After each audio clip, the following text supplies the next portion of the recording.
Acqua.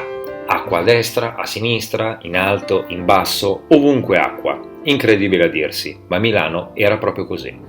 Che a Milano si navigasse, ormai lo sappiamo, ma che farlo fosse tradizione fin dalle origini? La storia della Milano navigabile inizia presto, molto prima dei navigli che mal conosciamo oggi. L'acqua è fin da subito l'elemento della nostra città, poiché, pur non potendo contare su un corso d'acqua di grande portata, si trova circondata da fiumi minori insieme a torrenti, per un totale di una dozzina di corsi d'acqua naturale. Mica male.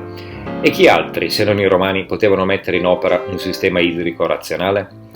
Torrenti e fiumi vengono convogliati e governati all'interno della città. Lo scopo? Militare prima di tutto. Il Nirone e il Merlata, entrambi alimentavano l'antico possato romano, così come l'Olona, ma l'acqua in città ci arriva per tutti gli usi e ci arriva anche per accogliere i naviganti.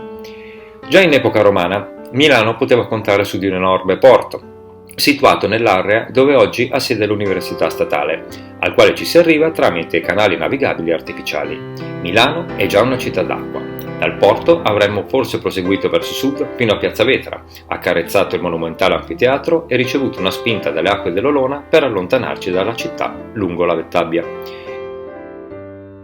È questo, secondo gli storici, il canale navigabile romano che, esistente ancora oggi ridotto e poco più di una roggia, sfocia come in antichità nel Lambro. Va da sé che il termine del viaggio era l'Adriatico, Mediolanum era già connessa al mare.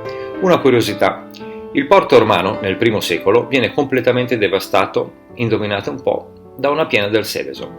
Con la caduta dell'impero romano, Milano perde importanza a favore di Pavia, con la conseguente rovina di tutta la rete idrica.